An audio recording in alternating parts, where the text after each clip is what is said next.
Here at Hot DJ Gear, we've just took delivery of this, the Kams Digitwo MIDI controller, an audio and video software controller for DJs. So what's in the box? Okay, we've got the instruction manuals with a copy of Virtual DJ LE. Also got a USB cable or MIDI cable and RCA phono cables. That's that one. And the box itself, we have the controller. Just take these there. In the side there, an external power supply.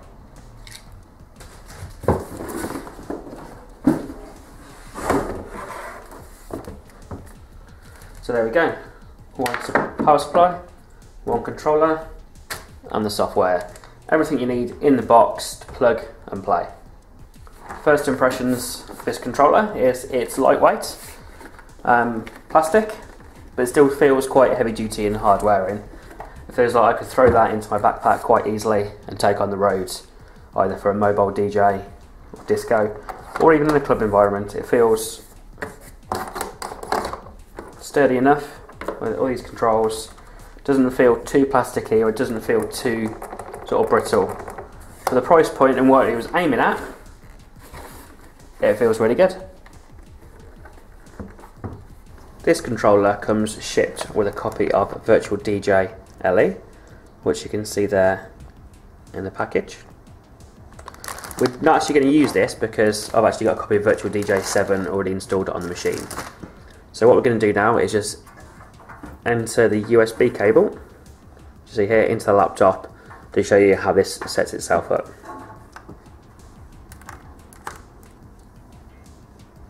Right, as you can see there in that corner, without doing anything else to the software at all, it's installing the driver device software. So we'll just leave that for a second. Okay, so now it's saying your device is ready to use. So let's have a look and see what we can do.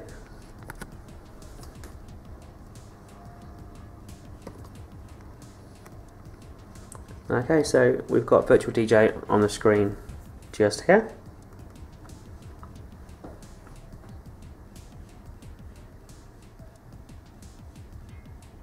And at the moment I've got it set up in 4-deck mode because obviously this is a 4-deck controller. So straight away, as you can see on here, we've got faders that are moving up and down on the screen. If we just...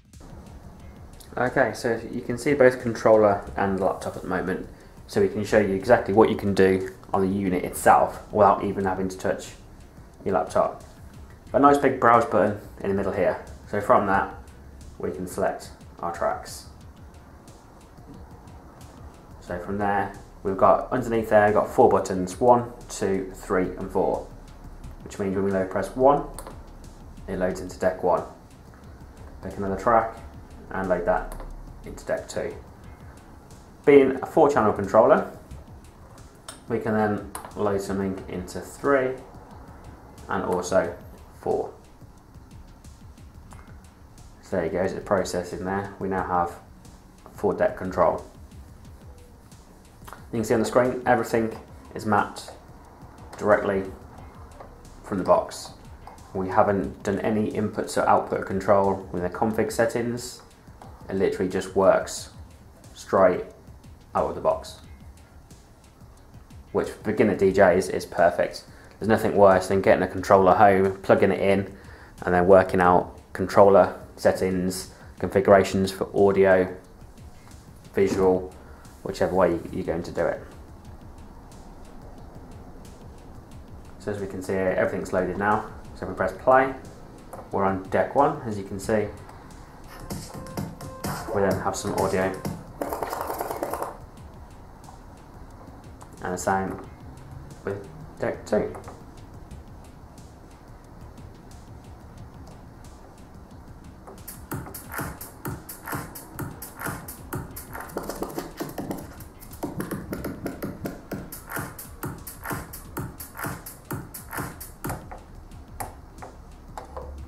Okay, with the controller, what we're going to do is just focus in on the EQ section for a second.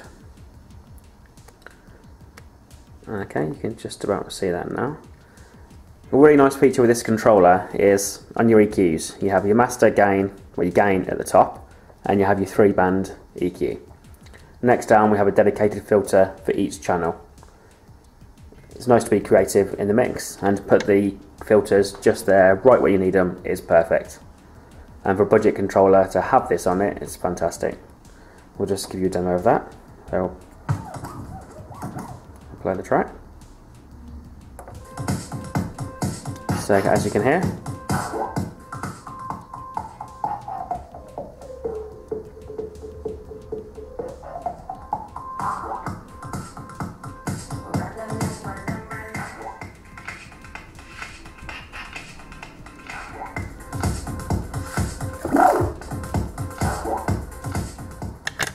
so it's dedicated high pass and low pass filters per channel on decks 1, 2, 3 and 4. Right, so another really nice feature for this controller is the crossfader aside section. As you can see here, on top of the 4 faders, we have L1 and R1, L2, R2, L4, R4. So basically you can assign the crossfader to which channel you want. For example, if we're using just channels 1 and 2, I can set channel 1 to the left hand side and channel 2 to the right hand side. So now, if we have a look at the screen, the crossfader now will gently move across for the right and left decks. So as we have audio playing for the right hand side, as we move it across, it will disappear. If for example now, I'll swap that over, so we'll swap that deck, we'll change channel 2 for left, and we'll change channel 1 for right. So as we go back up to the screen there, we see the crossfader is still on the left hand side. So play the left hand deck, and we now have no audio. Move it to the right hand side, and we have audio. Okay, just to show you the controls on the front of this controller, on the left hand side we have sensor levels. These are for the platters. If you want a sensitive platter, which is ideal for scratching, you can use full 10 sensitivity right up. If you want it just for like pitch control, you can turn the sensitivity down, and then when you move the platters it'll be as you do for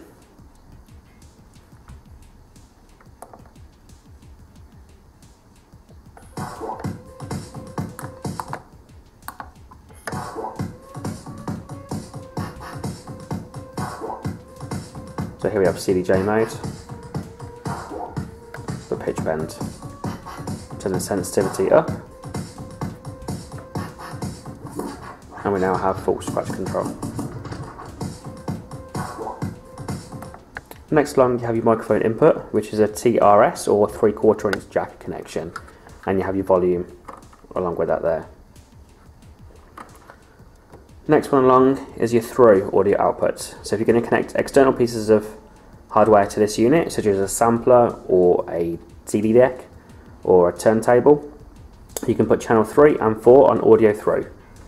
Flip that up, that now means that audio will come straight through the device, and you can use these 2 channels, channel 3 and channel 4, as standalone mixer. And also you've got your fader control there for your crossfader. So you've got your sharp cut if you were good to do scratching turntablism, and you got your smooth cut on that side just there.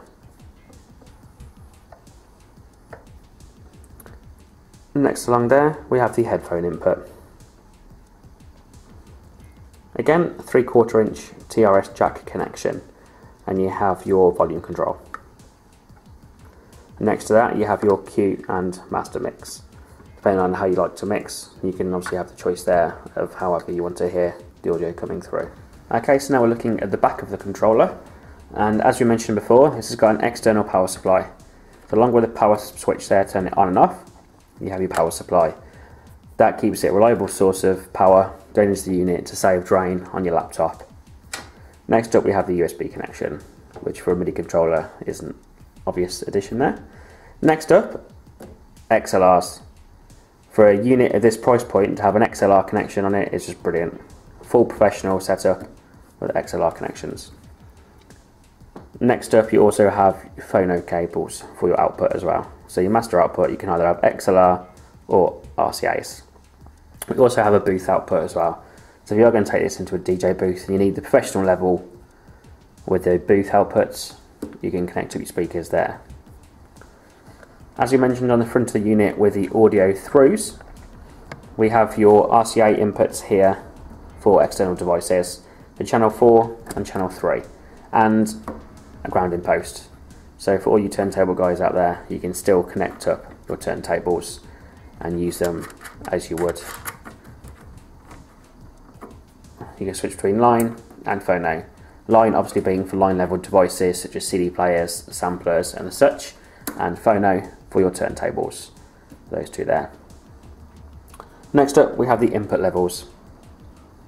So if you have got a quiet source coming in via one of these inputs, say for example an iPad or an iPhone or any other mobile device, they don't normally have a very high volume output to them, so you can boost it here and have the volumes right up on there, so you haven't got to max out your gains on the actual mixer itself. Anyone familiar with Virtual DJ will know that it has a hotkey section and also an effects section. This is taken care of on this controller. As you can see here, we've got the player set up with some hotkeys all lit up there. So if we play the track, and straight away you can start jumping into the hotkeys.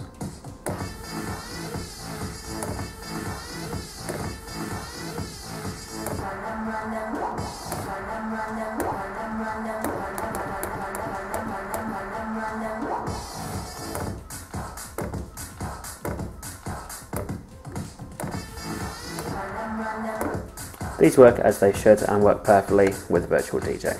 Have a look at the screen.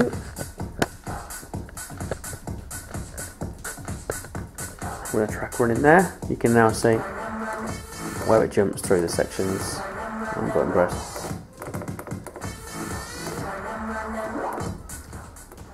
Overall, the Digitwo MIDI controller by Kams is a budget controller, in my opinion, with very high-end features.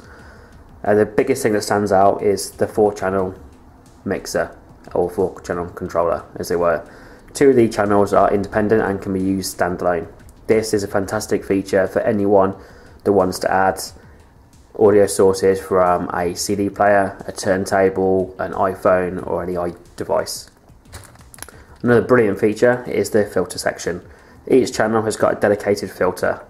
This, while DJing, makes it a lot easier to control straight away without having to go into a setting on the laptop or a separate effects section up here.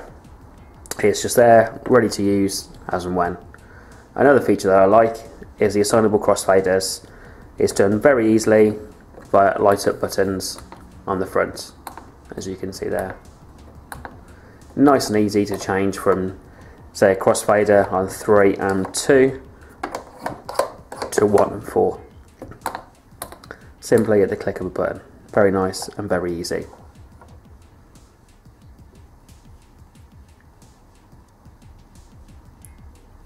Other great sections are the effects and loop section. Very easy to switch on the hot cues and then change it, as you can see there, to the loop section.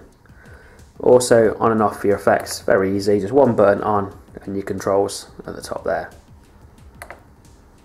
Dedicated sampler section just on this side here. This is simply a case of switching the sample on and you have a volume control just there for it. You can switch it off again. Select next sample and again switch it on and off. Next sample, put your hands up in the air, put your hands up in the air, and off.